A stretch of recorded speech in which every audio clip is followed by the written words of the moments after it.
thank you so much for both being here and being in this conversation. We are really excited to kind of talk about things, talk about the award, talk about each other, talk to each other about the award, and just kind of making this a it's casual, but also very nice, very calm, very sufficient conversation about the award and Yvonne Twining Humber. And again, thank you so much for both being here. Um, which launches me to my first question, of course. Would you each mind introducing yourself and sharing what your personal connection is to Yvonne Twining Humber and the award itself? All right, well, I'm going to jump in since I first met Yvonne when I moved to Seattle in the late 70s because my mother and grandmother said, you have someone we're related to there. And it's through her husband, Irving Humber, that I'm related to her.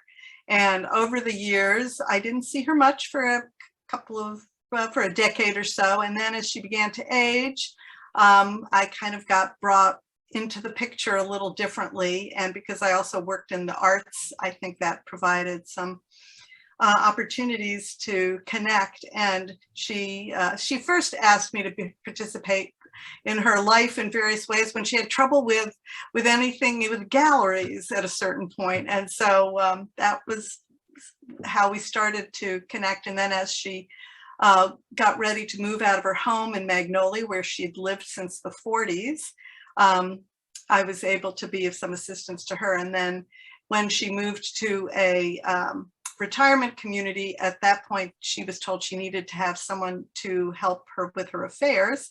And I became that person without having a clue what that really meant. And little was I to know exactly how much that would be a big part of my life. And I became her executor as well.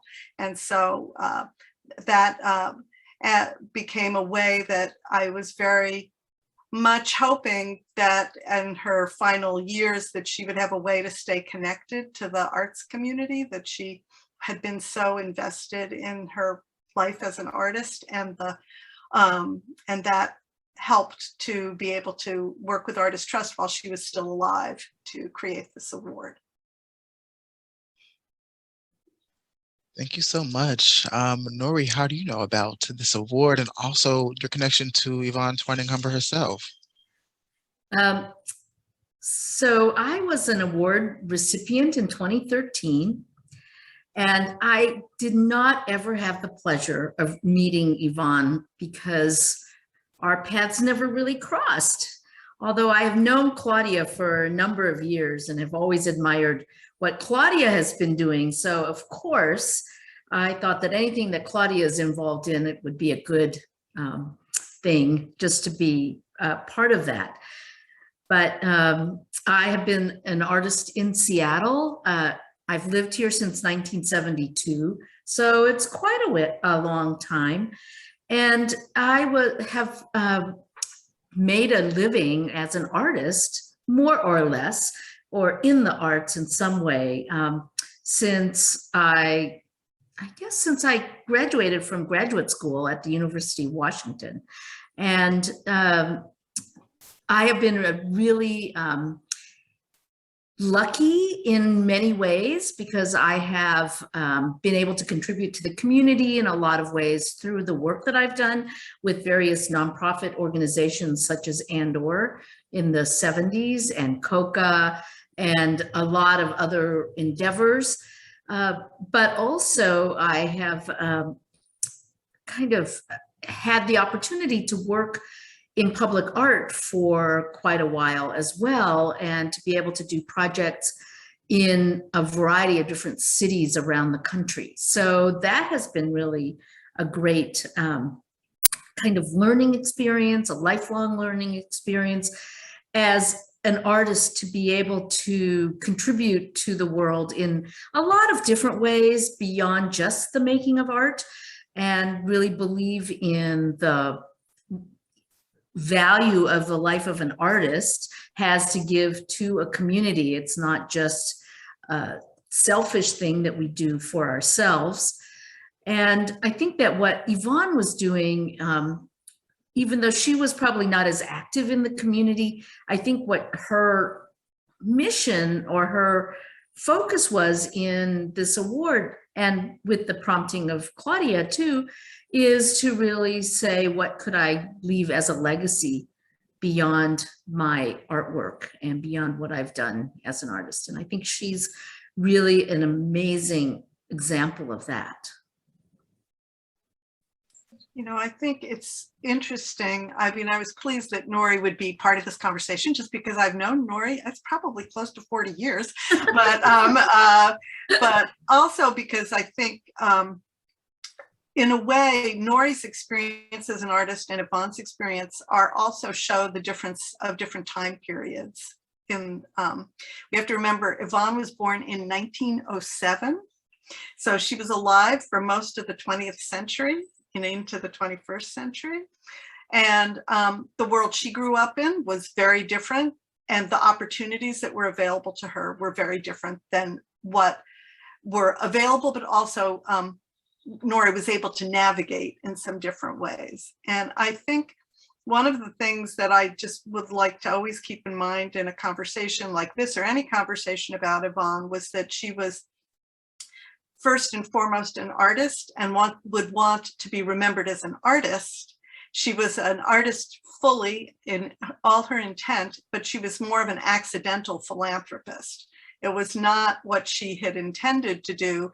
And as a matter of fact, I can tell a little bit about how this came about, because in a sense, she never expected to be able to give back or to connect to the community this way. So, and I think, you know, it's inspiring in terms of the ways artists can connect and impact others, but it's also important to not lose. I would never want to, when speaking about Yvonne, lose sight of the fact that her work as an artist was her, you know, touchstone throughout her entire life. And of course, what she would be want to be remembered for, even more than for this opportunity for others. And I think that's true probably for a lot of us, that even though we want to leave a better community for people, that in the end, it's our artwork that is really the most important thing. And one of the things that I really appreciate about the award is that it celebrates primarily the artwork, but it does also have this other kind of undercurrent of artists who have also given back to the community. And I think that what is wonderful about it is that the focus is really on the life that the artist has lived as an artist, and that the award celebrates that. It celebrates a certain amount of longevity, you know, which we never thought when we were younger that we would be thinking about, you know, like, what are we going to be doing in our 60s and 70s? And yet this award really does celebrate the ability to think of ourselves as still productive and meaningful in some way, you know. So I really value that. Well, and I think it helps to understand a little bit about sort of her trajectory, you know, her time. And she was, she really came out of another era. We have to remember, she was born to her father was British. Her mother was from a small town in Massachusetts, and was a singer, and went on to sing in the chorus at the Paris Opera, and that's where she and her father met. And I think basically, you know, they basically were very surprised when Yvonne was created. They didn't expect to be, I guess her mother was already like in her early 40s, which at that time was very rare to have, you know, have a baby at that point. And so, and I think that also set up a complicated dynamic. Her father died when she was 10 and they came back to the US. But what also happened is that her mother, who was an artist herself, a musician, was, in a sense, it took her away from her career. And she continued to be very much Yvonne used to be very clear that her mother loved to be the center of attention by playing the piano and singing. And that in a lot of ways, Yvonne's development as a visual artist was to have her own territory as an artist.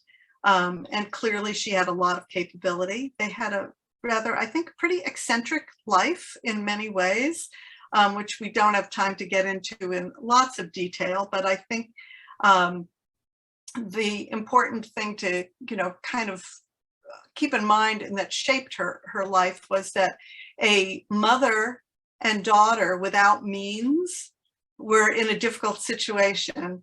And as the Depression came on in this country, and they were at certain points living in a very drafty house in her mother's hometown. And that at different points was sort of a catalyst for the different changes that came in her life as well. As an artist as well, she studied with a number of people who came to the Berkshires. The part of Massachusetts where she was has always been sort of a haven for artistic activity. And the only time that she really got to spread her wings completely was she received the Tiffany Foundation Awards, both in 1933 and 34. And so, she had studied at the National Academy of Design in New York City, and she was able at those foundation residencies of the Tiffany Foundation to have time that was really focused with other artists in a community of artists. And one of the things that marked her life throughout was that she basically, her mother pretty much lived with her wherever she went, and she was responsible for trying to keep her mother to support her. And that really, in a lot of ways, it wasn't until the 1950s that when her mother died in 55, other than those periods at Tiffany's. But that was such a strong memory for her. And I think I'm pressing that point because I think the issue of a community of artists was not as available to her as many of the people who we've been able to give this support to, who also have had that situation. So she moved to Seattle at age 35, 36, she got married on her 36th birthday. And it was an arranged marriage fundamentally. Irving Humber, who was basically a refugee from World War II in Europe, had come to Washington State and thought it was a wonderful place. He came from Vienna and Luxembourg, and that's and was tied very much to my mother's family there. And he had, there were mutual friends, and her mother and her aunt were basically matchmakers, as she had been working for the Public Works of Art project in New York, and then with the WPA in Massachusetts, because you had to work in your home state. She had done extremely powerful work during that period, which was highly recognized and was lauded and was subject of part of many exhibitions there on book covers and other things.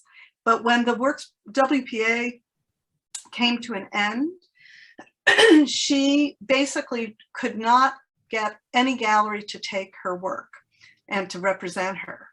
And she was an easel painter. She was not a mural. You probably also, many people know the murals. But the experience after that was that she really saw that many of the men who could use that work as a launching pad, but as a woman, she was told quite upfront, that basically because she was a woman, they would not represent her. So at one point she was working in a factory back in the Berkshires. She was making greeting cards. She was doing all these things. And so it was clearly the idea to have an arranged marriage was an outgrowth of that time period. And she and Irving had he was a very excellent pianist and a very good photographer, and had really understood her artistic sensibility and clearly supported that in that way. But I think it was a very unusual marriage in many ways. So, and then he died in the 1960s on a trip to Greece of cancer, and he had never told her that he was ill. So she then came back to Seattle, and she was fairly isolated in a lot of ways. She was part of Women Painters of Washington, and she also, at that point, had dealt with a very complicated situation for a number of years, which is that her mother lived with them until she died, I think in 1955, and her mother-in-law, who had survived the concentration camp in Theresienstadt, also came to live with them. Oh, wow. So they had two mothers who didn't speak the same language, and were and so her home life was very complex. And I think she understood that many women have career derailment or a hiatus that is not intended due to family obligations. Despite some of those pieces coming together, it's important to note that she did have a one-person show at the Seattle Art Museum in I think 46, which was after she'd been here a few years. She was really recognized for her work at that point. But then this time period of taking care of a household that was very complex. She also had a child that died at birth. And so she had many of the things which are part of complex lives of many women were influencing her situation. So though she continued to always make art, she was probably less able to be part of a community of artists as she dealt with all those things. So I think that really, that was the situation. At a certain point, her work was sort of forgotten. And though it's in collections, especially the WPA work and other work nationally. And I want to make sure to mention the role that David Martin and Dominic Zambito, who had Martin Zambito Gallery for many years, and David Martin is now the curator at Cascadia Museum, who basically really supported her work, or kind of brought her work back out into the public later on. So that's in, you know, sort of a maybe not entirely nuanced look at her life, but I think important to realize that she continued to make work really as into her 90s. She had a period of time where she traveled and studied, very interested in Japanese art, spent time in Mexico. She also was a docent at the Seattle Art Museum for 40 years. Wow. Where she would only give tours to adults because she felt her tours were really not geared towards sort of children being engaged with the work, but sort of in a very art historical context. So she was pretty much self-taught, but a very interesting and quirky lady, very reserved in sort of, that must have been part of the British experience, but had a biting appraisal of many other artists, should we say. So I'll let Luther tell me what else seems like it would be worth bringing into this. Great, thank you so much. I think it's very important to kind of know her history and her background, especially in relation to this award itself. Which made me to think really about what you both said about impact. I like how you said she was like a accidental philanthropist, because it's very interesting to think about when it comes to like artists and artists' impact and artists building community, them falling into being philanthropists is a very interesting concept. And so thinking more so about impact though, Norie, can you talk to us about like how this award impacted you in 2013 when you received it at that time? And also, you know, thinking about Claudia, about what you said about Yvonne's like history and how she felt it was important for certain artists to be recognized in certain ways. Now, we're also talking about or thinking about, I would love your perspective and why you think this award was for female artists age 60 or over. I I think, you know, Yvonne's experience as an artist is a story. It's not exact, but really in the years, I think before the 70s, really, women artists had such a hard time getting recognized. There's so many stories of how galleries would not take their work because they were women, how they wouldn't represent them, how they were in the shadow of husbands, if the husbands were also artists. There was a lot of, I guess, looking past, you know, not recognizing women as important artists in their own right. And I believe that situation is, you know, we're not that far past that, where that is a completely now equal scenario. You know, we still see it, and we still have a ways to go on in, you know, in many ways before there is that kind of equality and of not just women, but of, you know, humans all over. And the thing that I really appreciated about this award when I received it in 2013 was that for me, it was really a time of transition. I had been basically in a studio in Pioneer Square for 30 years, and the studio space got condemned and I had to move. And then a variety of other things happened, and I got breast cancer, and I was still sort of recovering from that trauma and trying to really put a life together again as an artist, even though my work never really stopped. I didn't really have a stop. Things continued, but in my life, I was really having a bit of turmoil and finding myself in a situation where I was thinking, okay, you lose a studio. And for me, a studio is very much about how one thinks about one's work. It's not just a space, but you really see your work differently. You can measure your work in different ways depending on the size of the studio. And because I worked in public art, you know, the kind of volume of space that I had in my studio in Pioneer Square, I knew I could never get it back. And so I was really thinking a lot about, all right, now, how do I work at a scale that public art often demands in a place that I know is going to be a lot smaller?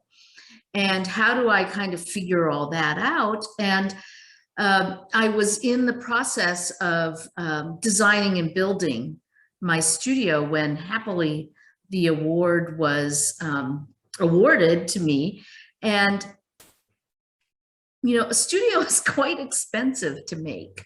And even though I was lucky in some ways, because when I built my studio, it was in that moment between the 2008 so-called depression and the uptick that we are now seeing, or we have seen for the last few years, on real estate and renovation costs and things like that. But, you know, when you build a studio, there's so many unpredictable things that kind of come up. And what the award allowed me to do was, first of all, really think much more clearly about the lighting in my studio, which I was really in this, like, okay, how much lighting can I afford? What can I put in? And, you know, for an artist, lighting is actually really important. And I wanted to be able to get the right lighting, but it also came in after the building was pretty much made. So it was sort of like it's not an afterthought, but it was sort of a cost that came in late in the construction.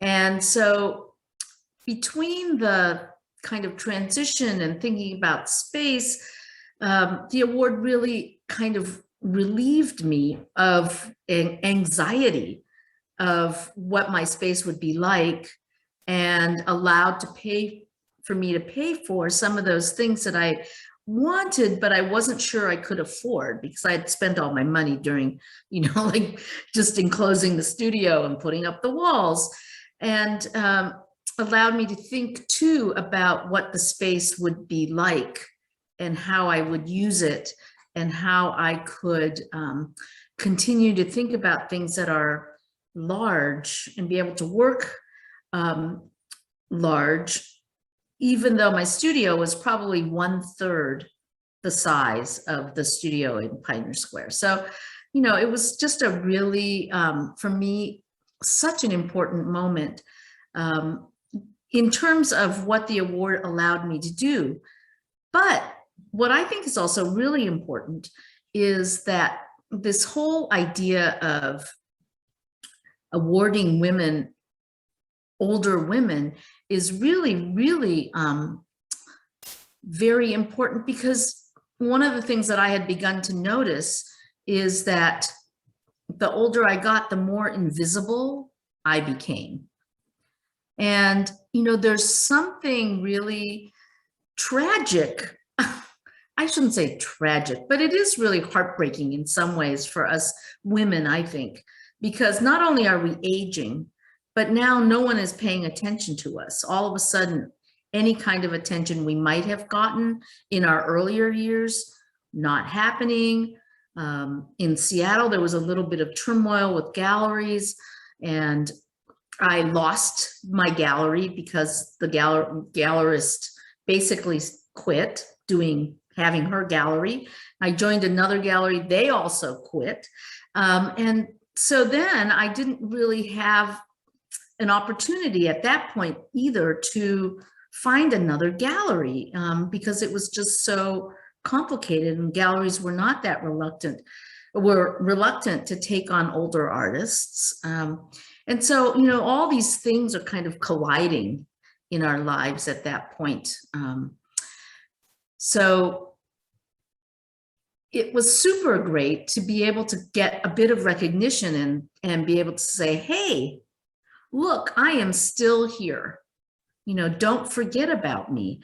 I might be kind of fading in your eyes or your thinking because of my age and whatever, but it's still really a hugely productive and important time. And so with all those things happening, I think that it became a super important aspect of my life. And I'm really very, I would say, proud that I was able to have the award at that particular moment, because it was really meaningful.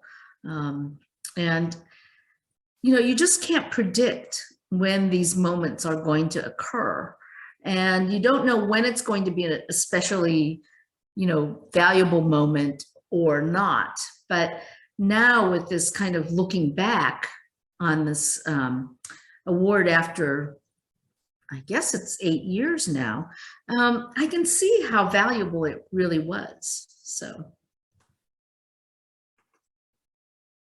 Well, I can talk a little bit about how it evolved to be around this focus. And I think part of it, clearly the story of her life and sort of realizing how she felt very much that the interruptions in her life that came from being a woman in so many ways, and the experience after the WPA, because we should say the WPA was a rare moment where there were a lot of women who were actively being supported to make art. And let's all hope that that kind of support emerges again in that in a similar way, because it was able to transcend marketplace sort of prejudices. And if I could just jump in really quickly about that too, I think it really says something about government support for the arts as opposed to marketplace support for the arts, and sort of how society views the arts, because I feel like the government has some sense of responsibility for a much bigger populace than the marketplace would. Absolutely. And, you know, I think the WPA is definitely an example of that. And all these people who talk about government support of the arts as not being valuable, I think are losing sight of really the value that just having that kind of overview of people really makes a difference. It set up a different set of conditions. Yeah. And I think also she felt that there were things in her career that had not moved forward, that were not from lack of artistic capacity. Right. And that fundamentally a woman who had stayed the course to age 60 or older was deserving of a vote of confidence to move past that point, because there's still, I think, as Norie's talking about, there's a certain amount of wisdom and knowledge that comes after having been around for a while, and how to make use of that. We know that with a lot of artists, we pay attention historically to their late work. Their work is not, there are some people who that maybe doesn't evolve in the same way, but it's not a period that is to be dismissed. And in creating this award, one of the conversations was about the open-ended nature of it, to the extent that if, for Norie, putting lighting in the studio, and I recall, I believe Mary Randlett, one of the first awardee, used it to re-roof her studio or her house. I can't quite remember, but there are other people who used it to travel, or to tackle a new body of work, or to do other things. But the reality is, it really depends on the individual, and far be it from a jury to understand the specifics of what will make it possible for that artist to really move forward. So those pieces were very important. And I think it was really focused on women artists because of the sense of the disparity in opportunity that had existed. Yes. I think Norie, you said, noted the 70s. I think there is sort of a turning point, and to some extent at that point, certainly not a panacea at that stage, but I've certainly noticed that people who came of age as artists in the 70s, women, felt more empowered than those who came of age in earlier decades. Well, so we made some progress, but we have made a bit of progress. It's not a lot. No. But one of the things that I noticed in the 70s was that there was a big explosion of the different kinds of art forms, like performance and video, and those art forms, if you kind of look at the profile of the artists, there were a lot more women who were allowed into those and became pretty well known in those fields. And I think partly it's because the major institutions were not that interested in that. They were interested in painting and sculpture. And it was still hard for women to kind of break into painting and sculpture because of the systems that were in place, the old boy network, and things like that, that were still really prevalent in the major institutions.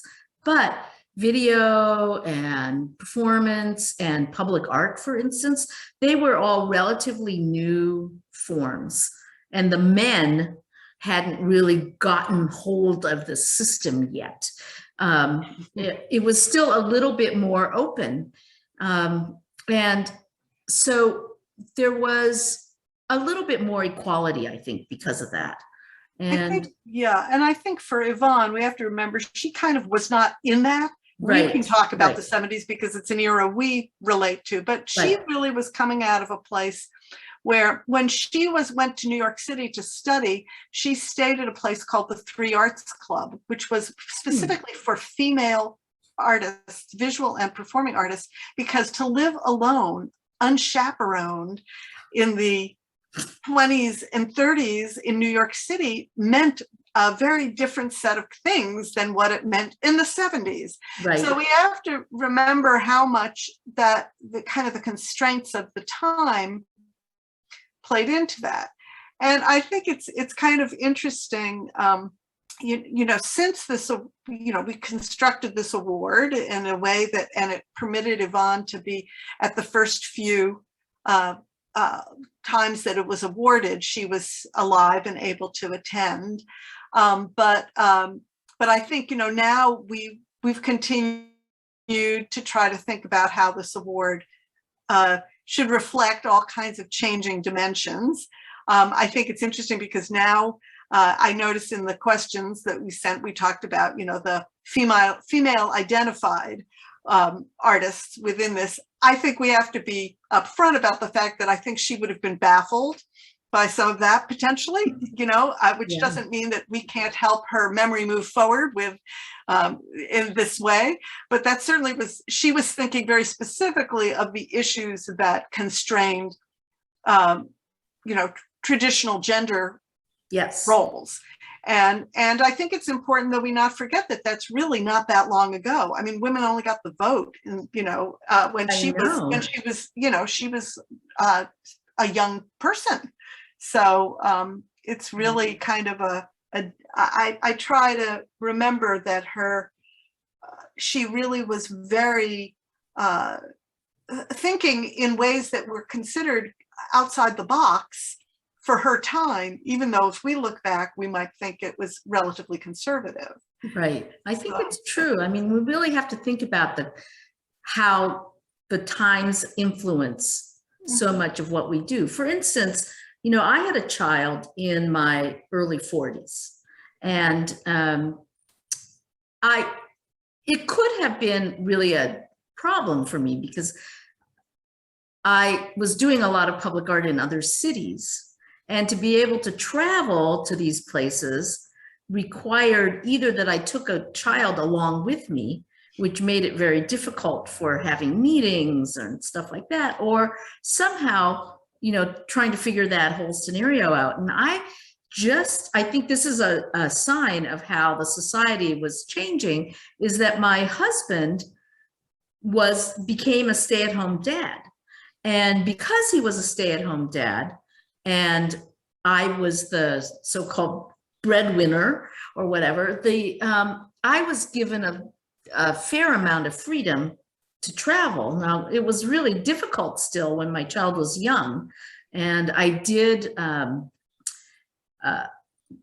to make a presentation at one of my projects. It was a plan for the Denver airport, but I was able to give the presentation. My baby was in my arms, you know, and luckily he was sleeping, but they still allowed me to do that, right? Because which would never have happened in the era in which we have to think that Yvonne thought about why supporting women.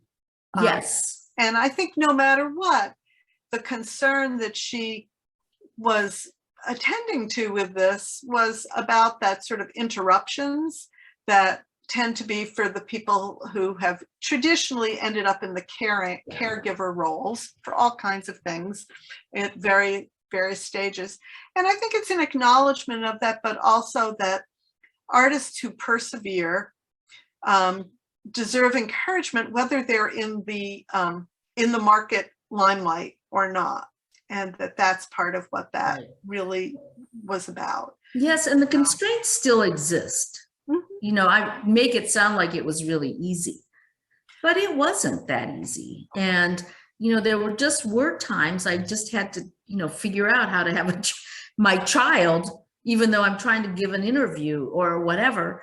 And so, you know, there are a lot of logistical issues that come with not just being a woman, but, you know, just living life, I think, that make it harder.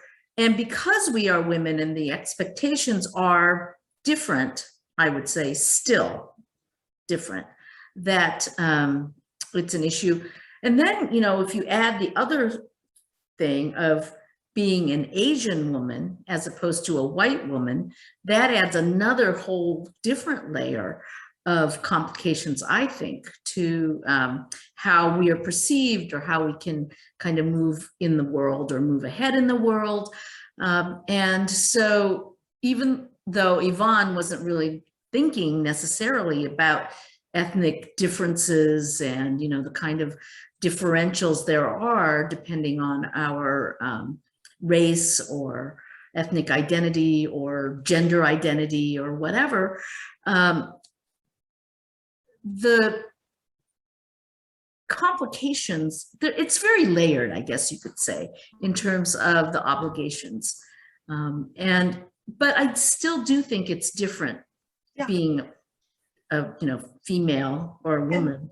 And I think there's been quite a lot of coverage during COVID about the difference in how women and men who are dealing with families, the numbers of hours of how it's changed. I mean, there's examples both ways, but that fundamentally there tends to be a caregiving lift that's heavier. And I think that's really what happened for her, especially with these two elderly and seemingly cantankerous women who were living in her house with her and who maybe harder than children. And I think she dealt with some other things. Interestingly, I mean, she married someone who was who had been in New York, but who, you know, she definitely at that time, that was already, she was as waspy could be. And she kind of went outside of those bounds in ways that at that time was considered kind of unusual. So I think we need to always remember context and time. We don't, you know, it's easy for us to not have the same perceptions of those things at that moment. So, you know, and, but I think we're really talking about the fact that having the opportunity to give back in a community can be sometimes confusing. She never really realized that she had the money. I should share a little bit that the fact was that when she sold her husband's business, because she was terrible at managing it in the early 60s, and she invested the money and she invested it in bonds. And she basically never really understood what she had done very much. And she had someone and they'd call her and she'd say, just reinvest in AAA bonds. And I, of course, never knew what any of this meant until I ended up having to unravel her story. But what happened is she ended up eventually basically taking the smallest amount out she could for herself, not really realizing that the money, it happened to be the right cycle for bond growth, because that happened in the 60s. And, you know, it was the 90s when I was starting to unravel this information. And she basically had not only had one financial advisor, but somehow she'd ended up with two with the same business, the same financial business. She clearly was not remembering who the two different people were. And so she basically, when I was asked to help her out, I had to take 13 banker boxes out of her apartment that were full of papers, which I did not understand at all. And I had to, at the time I was the deputy director at the Henry, and luckily one of the board members was extremely generous who had been in finance, because I basically said, what does this stuff mean? What is this all? I think I just discovered that there's two accounts with the same things in them. Yeah. And basically what happened is that it turned out that she had accrued a really significant amount of income that had come through this. Unfortunately, this was already, she was in her 80s and had some medical issues. And the saddest part about this was that she, in a sense, was no longer in a position to take the risks artistically, physically, travel, do all the things that would have been wonderful. And I you know, to this day, bemoan the fact that if I or someone else had been able to be of help to her earlier, she could have been a much more productive artist for a much longer time in different ways. And so, of course, there's all kinds of perhaps lessons in these things about aging and asking for help and seizing the moment. But it's part of why also when I have the opportunity to speak to people who have received the award, I always try to underscore the fact that using it to push oneself, to take some risk, because you now have this wind at your back, may not be, enough to change your life entirely. You couldn't build a whole studio with this, but you could do something important with it. Or, it's not enough for someone to, sit back and never have to worry about money, but it is enough to say, what can I do as an artist that I've wanted to do or need to do that's still undone in my career? Right. And I think there's a certain freeing up of imagination that happens because a certain level of stress gets taken off. And so even though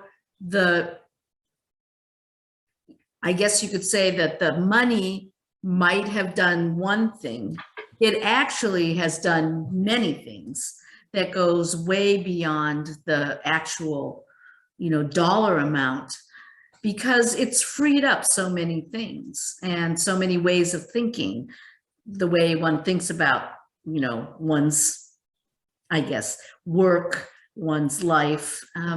And so the value is, yes, the money is very important, but the value has so many more repercussions, I think, in a good way that really help us because, if I don't have to worry about this, then I can do this other thing.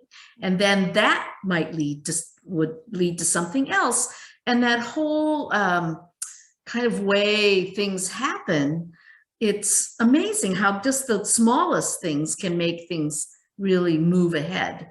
And the award, I think, is valuable for that because, first of all, it's kind of like no strings attached in the money part.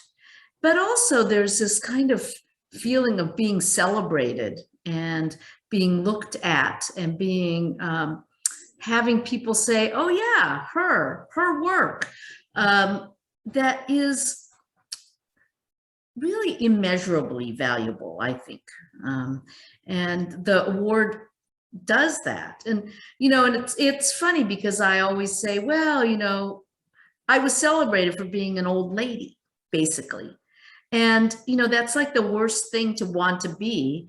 But in a way, I feel like that was super great, and I'm happy to have, gotten it then, not earlier, not when I was 30, even though that would have led to something else too, but it's but just, chances are competing with a 30-year-old, it would not be the same conversation. no. It's a different set of conditions. And I think, at this point, 20 years of giving these grants, I think it also is a testament. I mean, if we have the opportunity to look back at the work of the artists who were selected, trying to get a sense of sort of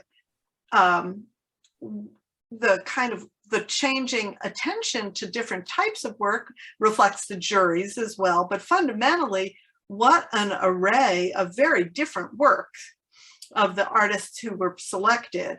And I think it's probably important to remember that some of this work has gotten good attention and some of it has gotten perhaps a lack of attention. And this is, an opportunity to kind of think, why is not every name a household name out of this group of artists who have been producing this work? And of course, there are many others who are, it could be more than this just is able to touch on this. And I think it's wonderful that Ginny Ruffner has put forward the SOLA Awards, yes, again, the Seattle Old Lady Artists. Awards, Yes. Artist Awards, Yes. and we're, I love that too.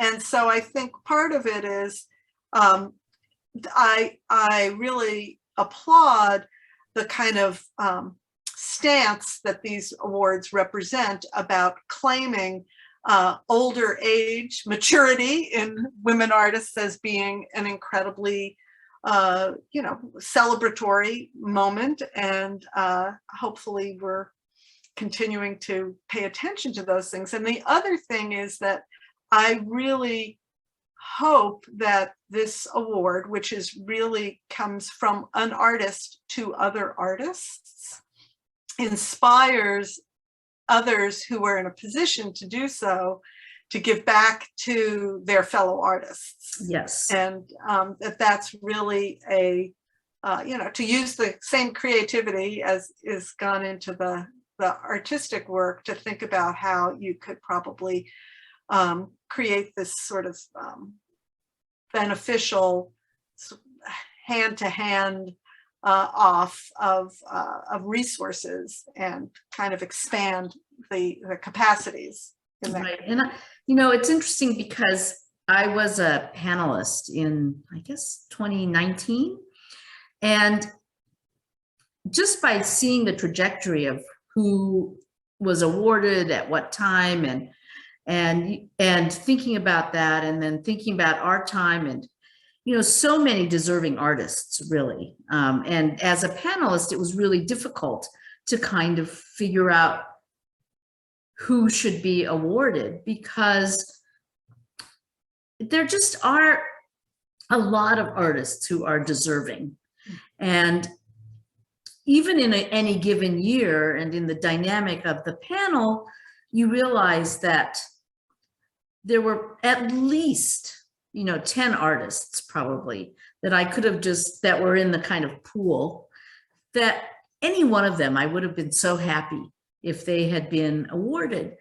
But it's also, in this whole idea of the panel discussion and people's preferences, and, kind of the back and forth, and thinking about what makes sense in the current moment that the award is given, what kind of work, all those things really figure into it. And it's a really interesting process, I think. I've tried to, as the executor, the gift is there, and it's not under my direction, though. I continue to be in conversation with Artist Trust about it. And interestingly, the one thing over time that I've felt was important to keep in focus is that at least one, if not more, of the jurors should be someone 60 or older.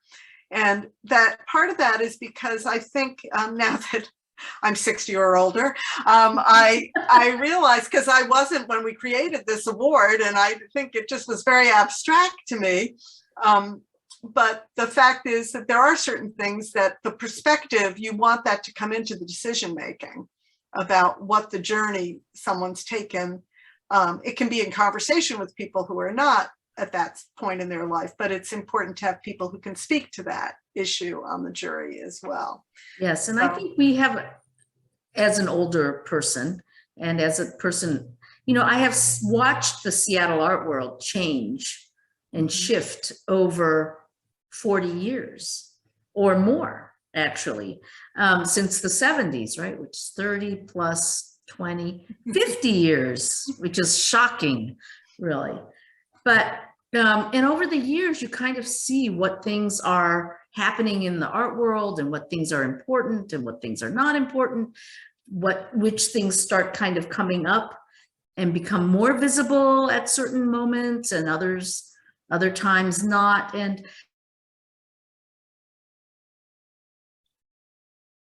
I think these, the kind of wider view, I think, that one has with being older is really a valuable viewpoint as well. So it's good that there is that kind of caveat, I guess, in the panel selection.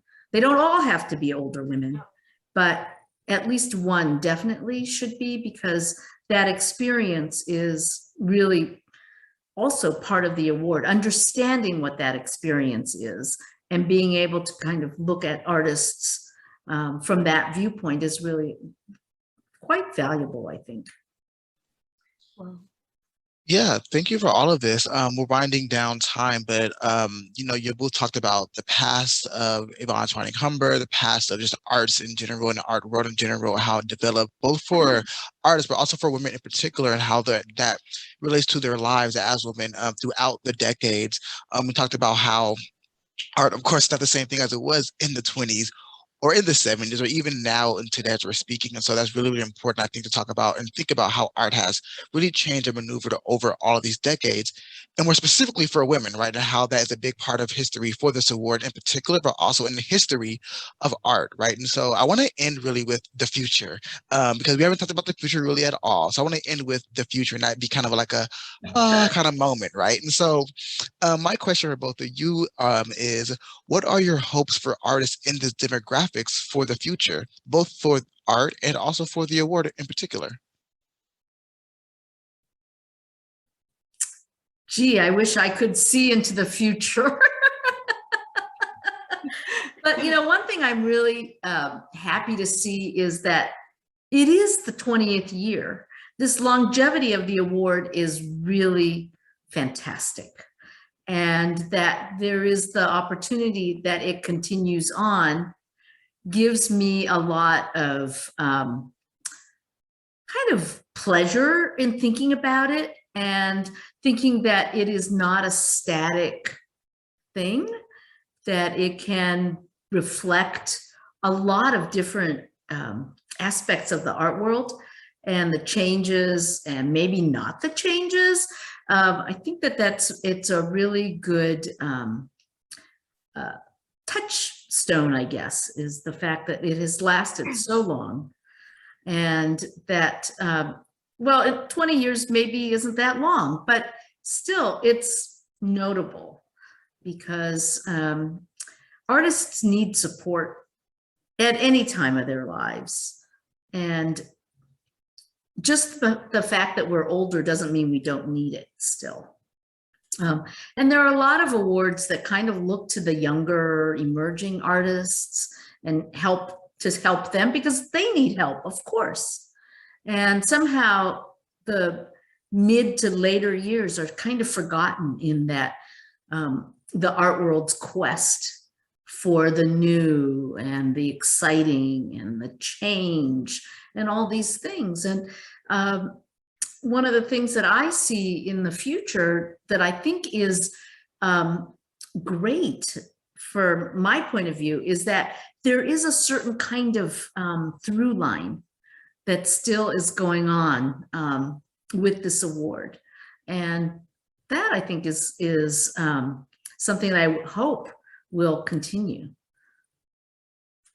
So I think, it is impossible to, you don't want to dictate what artists will consider as being, the pinnacle of being celebrated at any one point. But I think I actually, at a moment when we think a lot about how we should look at different versions of inclusion and think about different ways of attending to justice, I think on the one of the things that I have come to think about this is the importance of the award being specifically focused on age 60 and older and women, in whatever way it's being defined at that point, is that keeps that conversation alive, and that'll continue whether people agree or disagree with that level of sort of those constraints. I think it will, I hope that it helps to keep that way of kind of questioning what the situations are that are different for that. And I think also I hope that my, kind of my hopes for it would be that that we also continue to find ways to honor and explore the work of people as they age, because goodness knows if we're lucky enough, we all get to go there. And I think we do as a culture have a real sort of, we tend to applaud and celebrate youth in youth culture in many really fascinating, wonderful ways, but sometimes at the expense of that. And so I think it really can help us to think about the full spectrum of sort of the creative life and how to value that. So those are kind of, you know, some of my hopes for how the award continues to shine a light on those things, Right. as well as hopefully encouraging other artists to think of ways they're going to try and help artists coming up behind them. So exactly. And I think that, you know, the way health is going, I mean, we could never predict our health, obviously, and we just don't know when we're just going to be keeling over. But the longevity of artists and the creative potential from age 60 forward is still, you know, maybe 30 years or 40 years. It's really hard to think about. And that's a long time. a long time. She lived until age 96. So if we think about that, the time period from, if someone had given her that boost at age 60, yes, it would have been probably a very different story about her creative output. And I think that's something I always, you know, wish could have happened for her. And of course, we can't go back and make that happen. But I do think that if this award and conversation like this and whatever comes after helps to not only celebrate all these other women, but also helps to remind people of her creative work and her work as an artist, that's certainly honoring her legacy as well. Yes. And I think that that is a legacy that I take much more seriously the older I get, is that I really see how, you know, the group of artists who have come before me, the group of women artists who have come before me, have allowed me to make a certain kind of progress as well.